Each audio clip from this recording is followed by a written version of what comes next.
Olá pessoal, tudo bem? Finalmente chegamos ao último vídeo do conteúdo de programação em Python.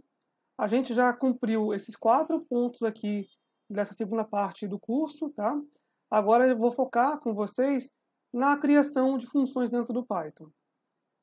Então, uma função dentro do Python ela vai ter a mesma ideia de uma função matemática, tá? Uma função matemática, se a gente pensar numa f de x, por exemplo, a f de x recebe um input, que é o x, e devolve uma resposta, que seria o y, tá? Então, uma função dentro do Python vai ter a mesma característica. Então, a gente vai ter que informar um argumento de entrada, tá? Que é um input. Essa função aqui dentro vai ter um bloco de código programado. Esse bloco de código pode fazer uma diversidade de tarefas, tá? E eu posso ter como resultado aqui um argumento de saída ou um output, tá?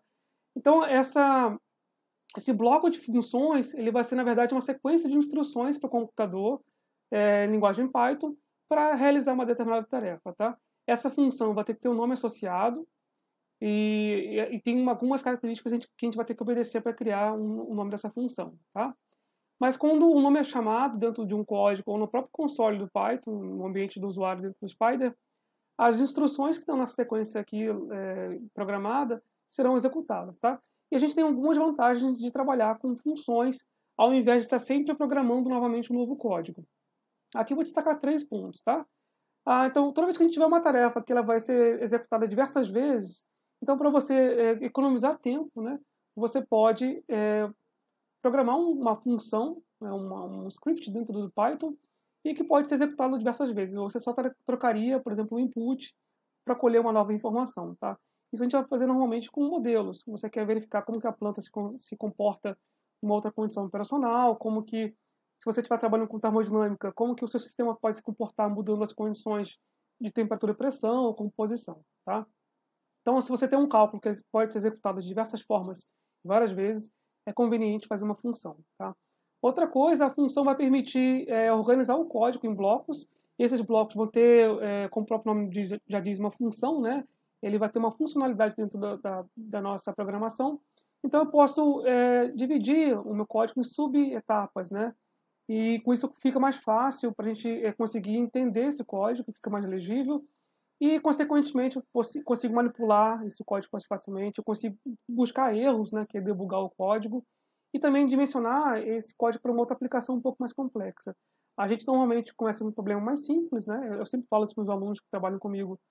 A gente começa do mais simples e vai depois incrementando o problema até ficar mais complexo. Então, se você tem um código organizado, fica mais fácil de dimensionar para um problema mais complexo, né? Fazer um scale-up desse código. E a última característica aqui, que é uma forma usual de um trabalho profissional, né? Se você está afim ou tem a obrigação de compartilhar seu código com outras pessoas, com outros pesquisadores, então é importante você usar uma formalidade, né, na hora de programar. E as funções permitem que você faça isso, tá? Dentro do Python, a gente vai ter diversas formas de trabalhar com funções. Hoje eu vou focar no topo dessa pirâmide aí, tá? Que é a User Defined Functions, são as funções definidas pelo usuário. Então a gente pode customizar o Python com funções que representam os nossos problemas, tá? Você pode inserir desde métodos numéricos, modelos que representam os seus processos, tá? Uma diversidade de possibilidades para programar. Então eu vou focar esse vídeo nessa primeira parte aí dessa pirâmide, tá? E também vou comentar um pouco sobre as lambda functions lá no final. Essas built-in functions são as funções nativas do próprio Python. Como eu já comentei com vocês, a função seno, o ABS absoluto, função de soma, são funções que constam dentro do Python, né, e a gente não precisa programar novamente. Tá? E a recursion functions são funções recorrentes, que você pode programar uma função que se auto-chama, né, seria isso. Não vou focar nesse ponto, não. Tá? Então eu vou começar falando agora de como que eu defino essas funções.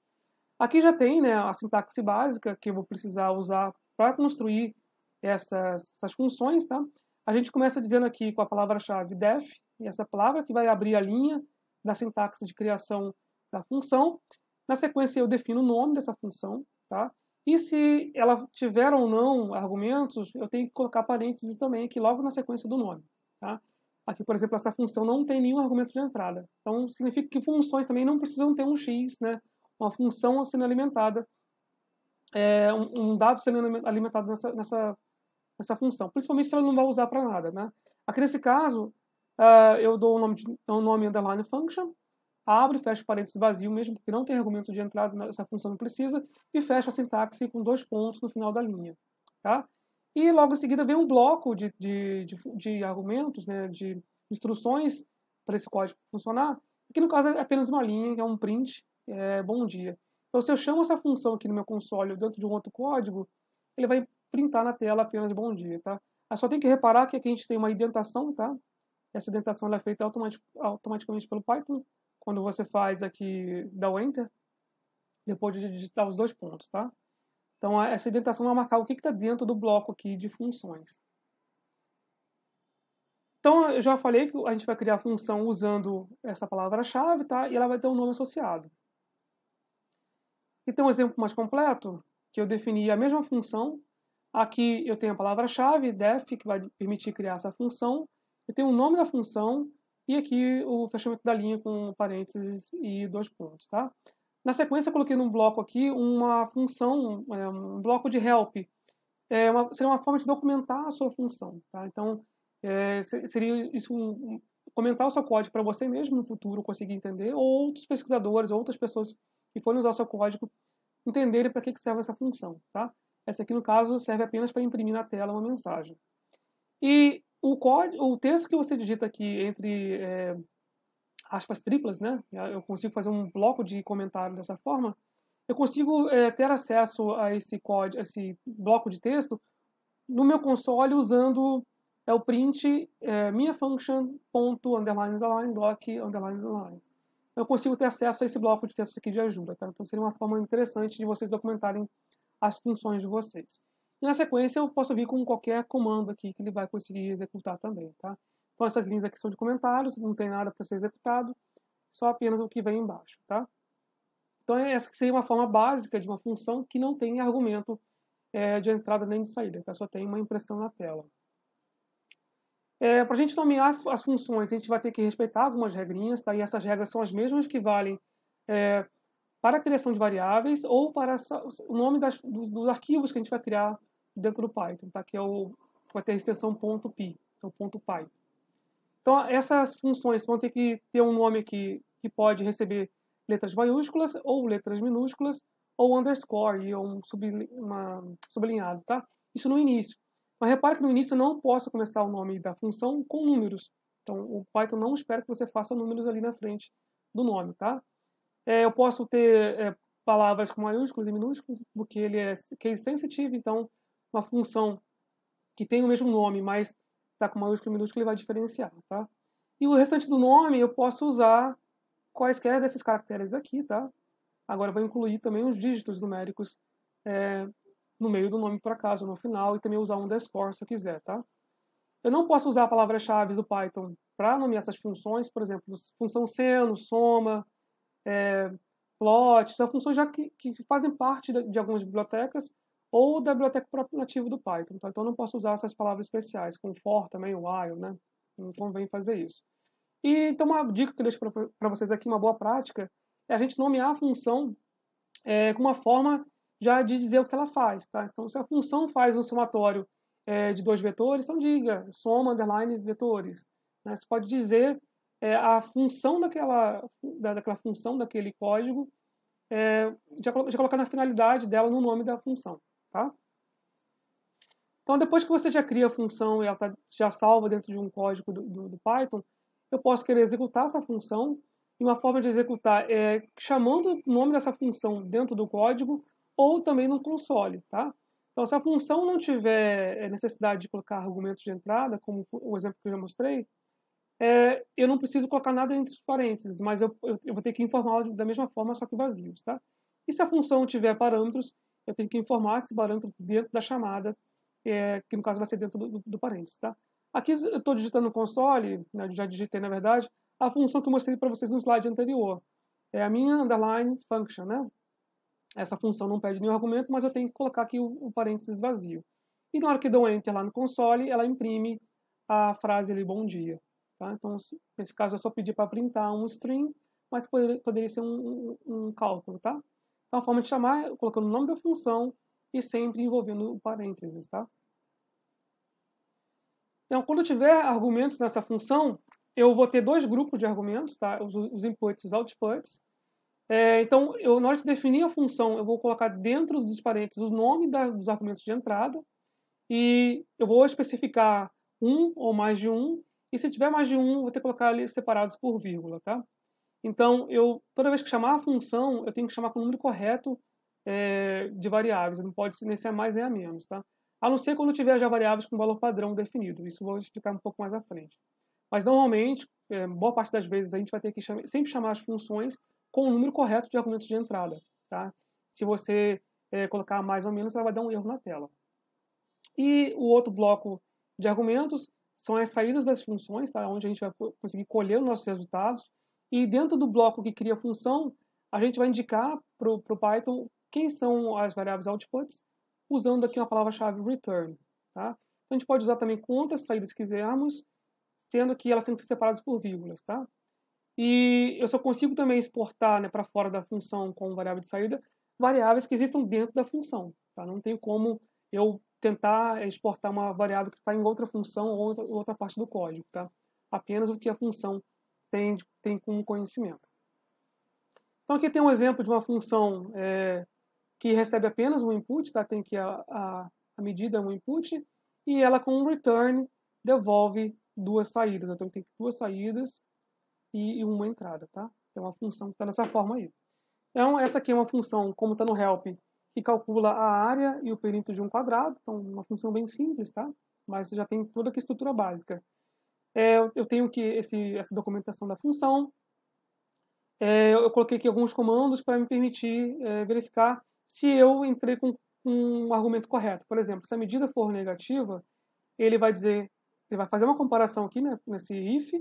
Se ela for negativa, ele vai fazer que a medida se torne nula e vai informar para o usuário que a medida deve ser positiva e para assim, tá? Então, como ele vai fazer medida zero nesse caso, ele vai devolver área nula e perímetro nulo também. Mas se por acaso a medida for correta e acima de zero, tá? For positiva, esse if não vai ser habilitado e a gente vai calcular diretamente a área e o perímetro e conseguir ter como saída da função a área e o perímetro calculado corretamente, tá?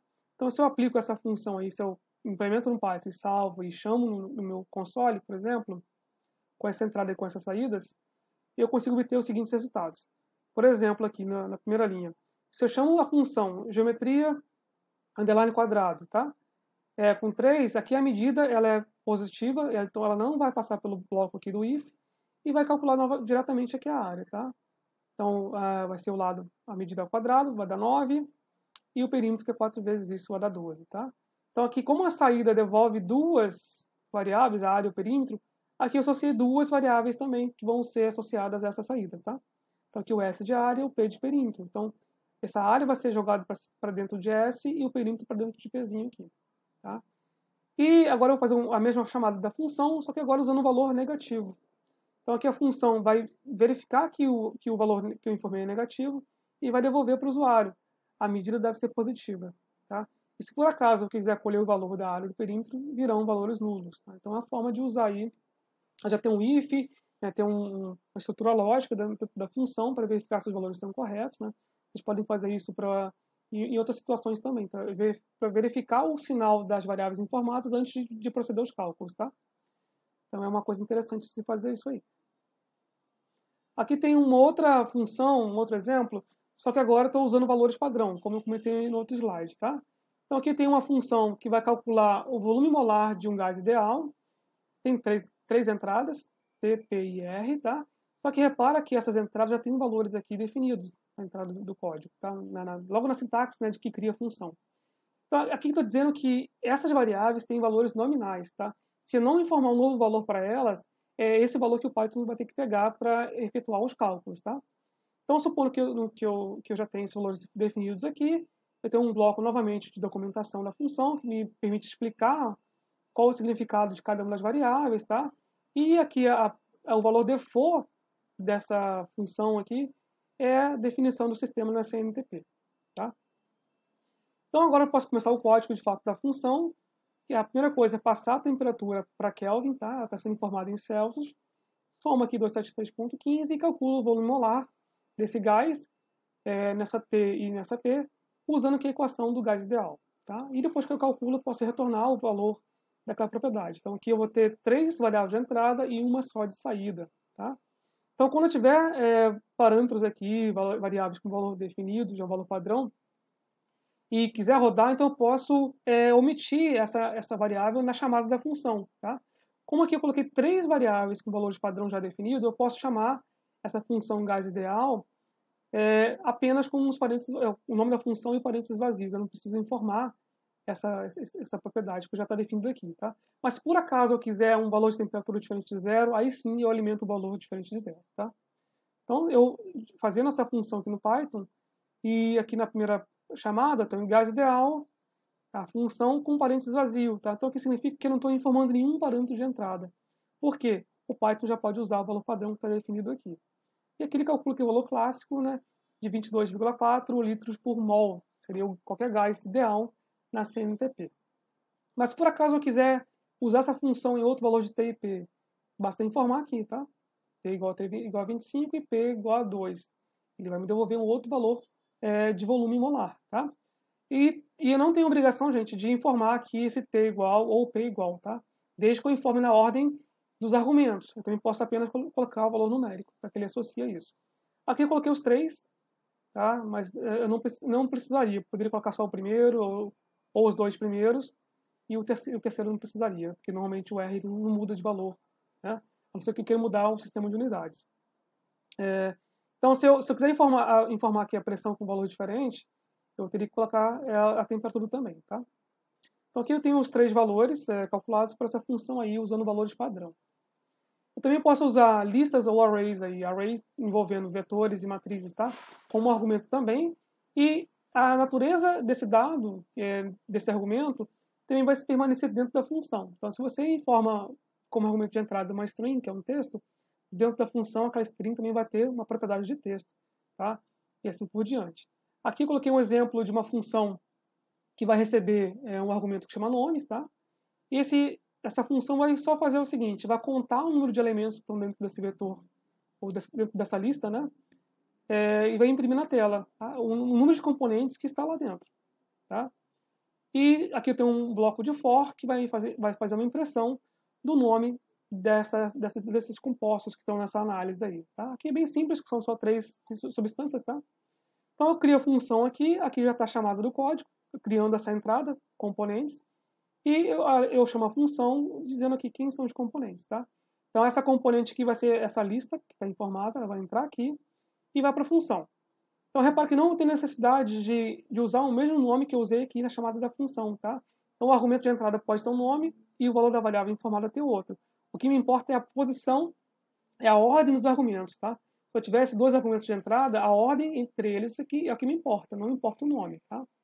Então se eu rodar esse código aí, ele vai contar o número de elementos nessa lista e vai imprimir a presença de 3 componentes e aqui ele diz quais são.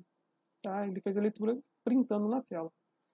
Um outro exemplo, eu também vou usar aqui novamente 2 entradas, e aqui estou usando uma variável já com valor definido, com valor padrão. Né? Então seria o preço aqui, o price, já um valor definido. Então, se eu não, na hora de chamar essa função custo aqui, se eu não informar o vetor price, o Python vai usar esse valor definido aqui, né, na sintaxe dele, tá?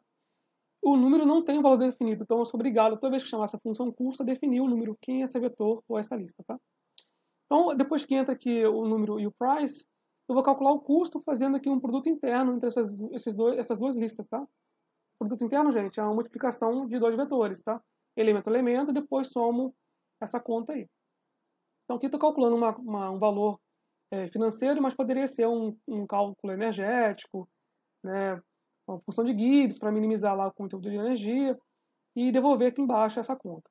Tá? Então eu crio a função dessa forma, aqui eu vou usar a função, então eu tenho que criar o vetor número, no caso uma lista número, que vai entrar ali, 10 e 5. Esse 10 e 5, quando entrar aqui na função, vai multiplicar 10 com 1,25, depois mais 5 vezes isso aqui, e faço essa conta. Tá? Aqui eu vou usar a chamada dessa função dentro de um print, tá, o custo, o número, só estou informando o número dentro dessa função, tá? Você pode reparar aqui. Eu não estou colocando o price, porque o price está definido como valor padrão, tá? Então aqui o custo total vai ser essa conta aqui. Aí repara que eu tenho aqui uma formatação, tá? Também usei aqui em cima. Então aqui é uma porcentagem D para números discretos, ou números inteiros, tá? Então a conta que sair aqui desse len de números vai ser impressa nessa posição com o valor inteiro, tá? Aqui é a mesma coisa. O número que for ter como resposta aqui desse custo, tá? Que vai sair aqui, eu vou imprimir aqui na tela com 2 casas decimais, tá? Então estou alocando 4 espaços para esses números e com 2 casas decimais em número flutuante. Então, se eu rodo esse código, eu tenho essa resposta aqui, que o custo total é 32,45, tá? Então, é bem simples, gente, de fazer esse tipo de uso aqui de função com vários tipos de argumentos ainda impressão na tela, tá? Aí, como informação adicional, eu vou comentar aqui sobre 3 aspectos, tá? O primeiro é o PAS. Então, quando você está criando um código, você pode não ter todas as funções com códigos definidos para cada uma delas, tá? Então, a gente normalmente inicia um código fazendo a arquitetura dele, quais são as funções que a gente vai precisar para criar, e depois a sequência a gente preenche. Então, para você não acabar caindo numa condição de erro, você pode criar lá o seu bloco de funções e deixar vazio e escrever lá dentro o comando pass, tá? Então, significa que essa função foi criada, mas ela não devolve nada. Se você deixar em branco, o Python vai encontrar um erro aqui dentro, tá? Então, é um erro de sintaxe.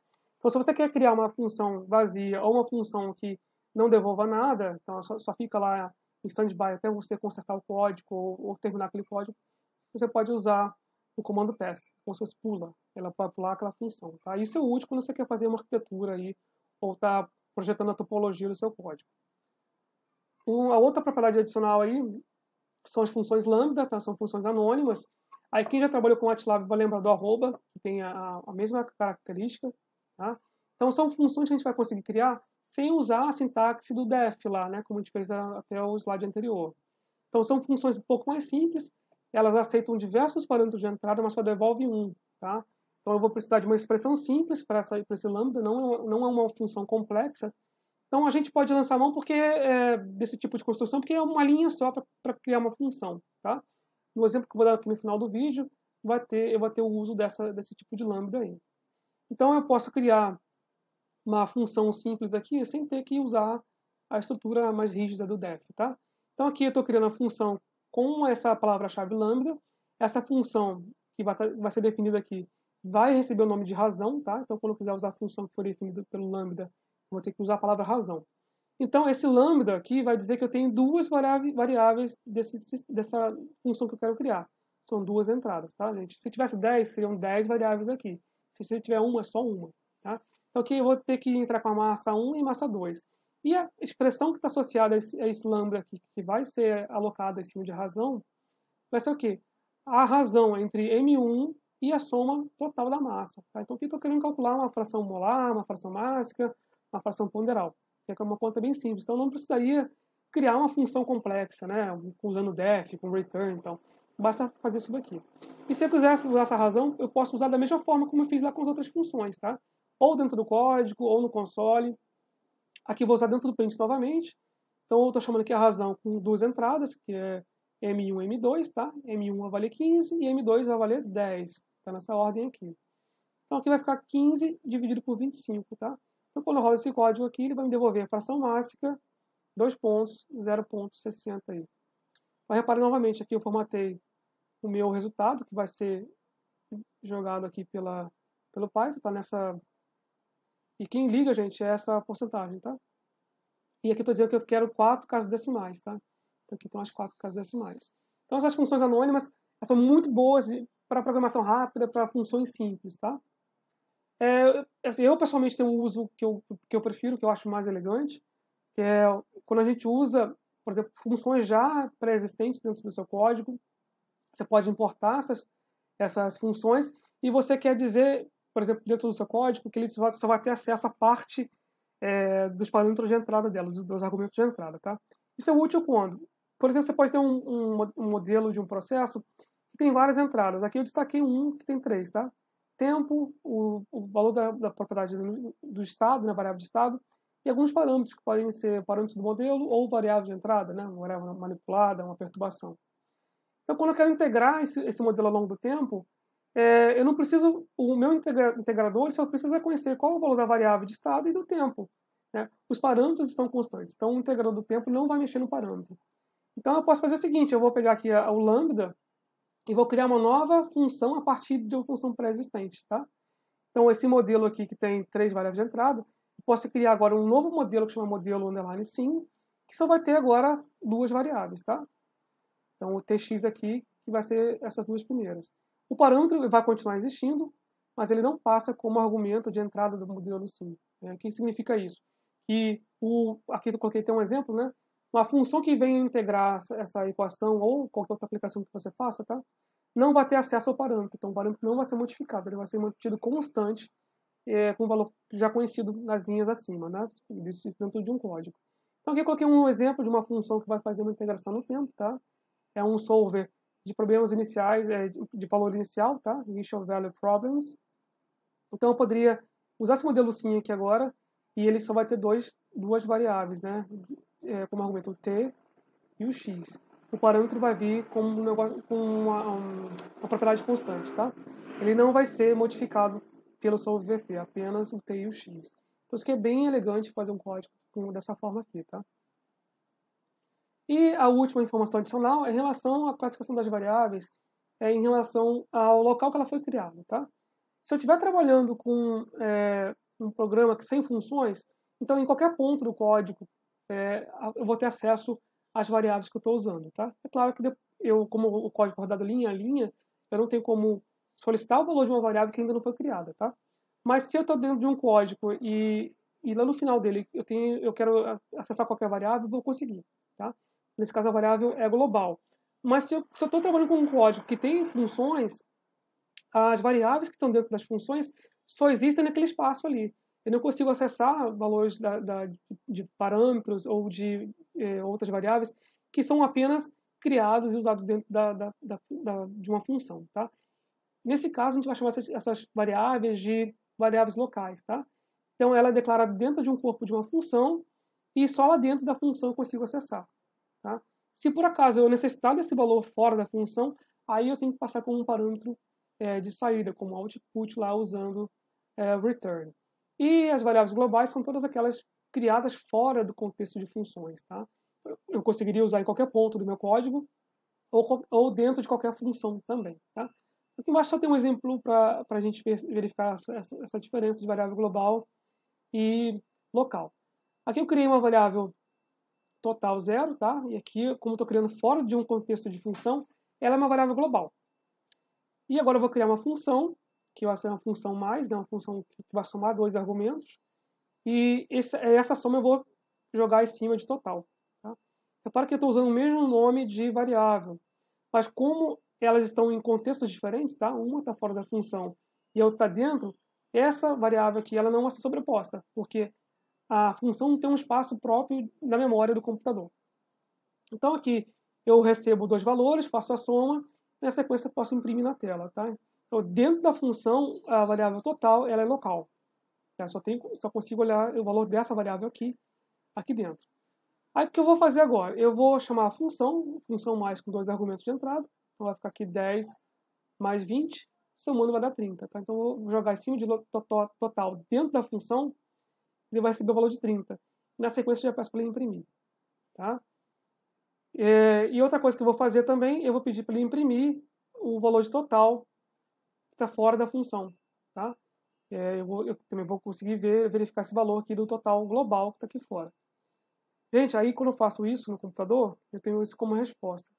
Dentro da função total vale 30 e fora da função o total que vai ser global, ele vale 0. Tá? Então repara que esse valor aqui recebeu de 30, ele só existiu aqui dentro. Tá? Eu não tenho essa variável total vindo aqui para fora. Ela não vem para cá como resposta. Tá? Aqui, se eu quisesse acessar o valor desse total aqui como sendo 30, eu teria que ter colocado aqui, olha, é o total igual à função. Tá? Aí sim eu iria atualizar o valor desse zero que estava aqui. Se eu fizer apenas a chamada da função, esse total não passa para fora. Eu tenho que criar uma variável total aí sim ela modificaria o valor aqui nessa linha, eu teria um novo valor para o total, que seria o valor de 30, tá? Mas como eu não fiz isso não aconteceu, o total de fora continua com o valor de 0 e só lá de dentro tem o valor de 30, tá? Então, assim, eu tenho variáveis com espaços da memória diferentes. O espaço das funções dentro da função é limitado, só existe ali dentro. E o valor e o espaço das variáveis fora de uma função, ou seja, no script global principal, ela vale em qualquer ponto do sistema, tá? E agora chegando no final já do vídeo, eu vou deixar aqui um desafio para vocês. Aí aqui eu peço para vocês abusarem do que a gente viu ao longo desses vídeos, tá? E usando aquele mesmo conceito do Newton-Raphson para calcular a raiz de uma equação não linear. Aqui eu tenho essa equação linear y de x, e eu quero que vocês usem o método aí do Newton-Raphson. Eu já mostrei para vocês em outro vídeo lá, acho que foi do while. Eu vou iterar esse x_new aqui, dando um chute inicial para o x, e fazendo essa conta que leva em conta a equação fornecida e a derivada primeira dessa função, tá? Então aqui eu peço para vocês criarem funções, usarem do def, do lambda. Como esse método aqui precisa de um chute inicial, também recomendo que vocês façam um gráfico da função antes de definir qual o chute inicial, tá? Aí repara que eu já fechei aqui um intervalo em 0 e 1, então procuro uma raiz dentro desse intervalo. E depois eu quero também que vocês coloquem o número máximo de iterações, tolerância, tá? Para colocar uma informação a mais. Então eu posso iterar esse código até a tolerância ser atendida, ou até o número máximo de iterações também ser atendido, tá? Então, assim, quem quiser resolver agora sem olhar a solução, dá um pause aqui no vídeo, tá? Ou printa esse enunciado para tentar executar. Agora, na sequência, eu vou mostrar a solução que eu fiz no Python para esse problema, tá? Então, aqui eu tenho a solução completa. Eu vou precisar aqui, como eu tenho que fazer gráficos e usar funções da biblioteca NumPy, eu tive que importar aqui o NumPy e o matplotlib pyplot, tá? Nas primeiras linhas eu já faço isso. Aqui eu já vou usar a propriedade do lambda, tá? Para criar esse y de x e esse y' de x, que é a derivada, tá? Então, como são equações simples, eu não preciso criar um def para elas, tá? Eu vou usar o próprio lambda. Então, aqui eu vou ter um y de x, que é a variável, o input que vai ser o x, e vai receber a expressão da função fornecida ali, tá? E aqui também, até encontrei um erro aqui está com menos de x, né? Aqui deveria ser menos x, menos seno de x, e não mais, tá? Então aqui eu vou ter essa função de y de x definido aqui, e o dy é a derivada dessa equação aqui, definido também. Então é bem simples definir essas duas funções, tá?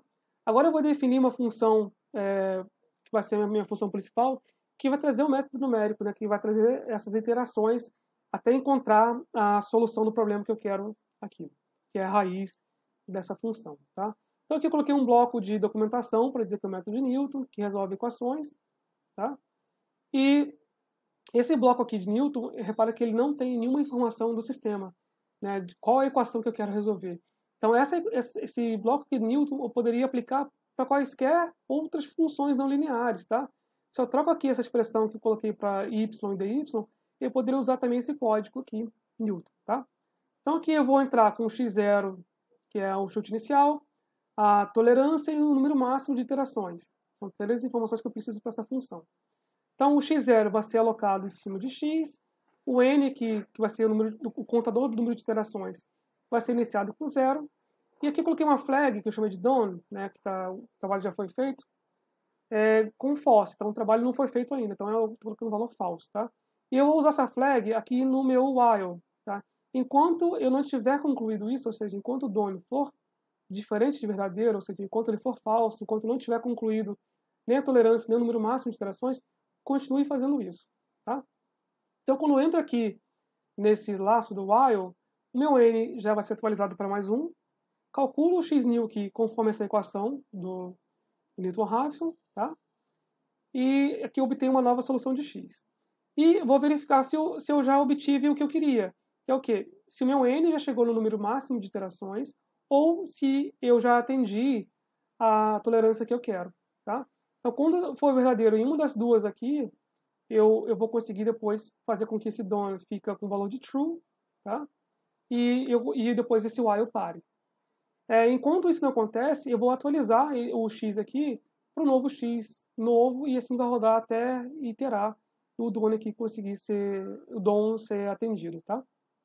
E quando isso acontecer, eu vou retornar com o valor de x, que é a solução do problema, que é a raiz, e o n aqui, que foi o número de iterações. Eu tenho duas respostas para esse sistema. Então, essa aqui seria a nossa proposta de solução numérica, tá? Aqui, para a gente definir agora e chamar esse código, eu vou, para definir o chute inicial, né?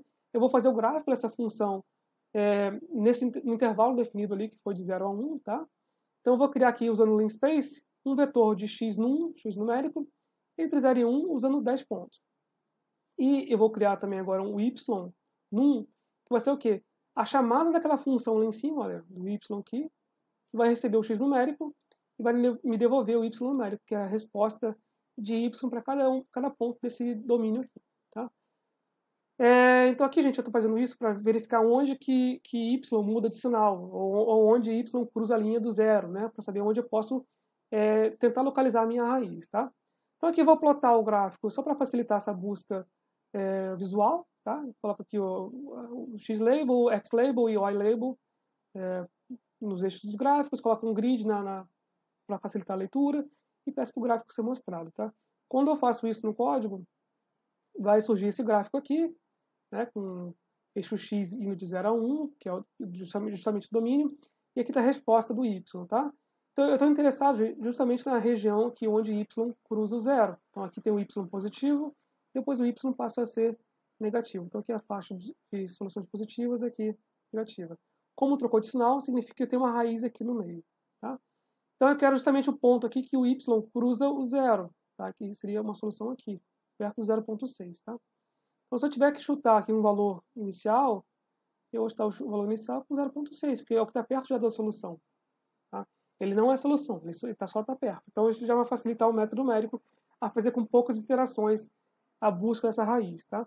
Então, se eu chamo ali a função Newton que eu criei, dando esse chute inicial e formando essa tolerância, aí vocês podem depois colocar valores diferentes de tolerância. Pode colocar um valor bem frouxo, 10 a menos 3, ou um valor bem apertado, 10 a menos 12, né? Então, significaria que você quer cravar essa solução até a 12ª casa. E aqui coloquei o número máximo de iterações de 100. Tá? Então, se eu chamar essa função dessa forma, eu vou receber duas saídas, que é a solução, que é a própria raiz, e o número de iterações. E aqui é só printar na tela a resposta desse programa. Tá? Então, aqui eu obtenho que a solução da raiz dessa equação é x igual a 0,58853, que está justamente perto aqui do chute inicial que a gente deu, né? E como está muito perto, ele apenas com 3 iterações ele convergiu. Então ele convergiu bem rápido para a solução, tá? Então, assim, pessoal, eu concluo o vídeo com esse conteúdo, tá? Eu não pretendo fazer novos vídeos a respeito da programação, mas eu estou aqui aberto a sugestões de vocês sobre algum aspecto que eu possa explicar melhor, ou dar um exemplo para o conhecimento ficar mais claro, entendeu? Vocês podem me mandar e-mail, então, ou comentar na própria sala, no Google Classroom, que eu vou estar também respondendo a questão de vocês e também aceitando sugestões para novos vídeos, tá? Então, espero que o material tenha sido proveitoso para vocês, que vocês tenham curtido aprender a programar em Python, tá? E eu desejo boa sorte para vocês aí na disciplina de métodos numéricos ou de cinética de reatores, né? De otimização, modelagem. Qualquer uso que vocês façam com Python, eu desejo boa sorte no trabalho de vocês, tá bom? Isso aí, até o próximo vídeo, se for o caso. Tchau, tchau.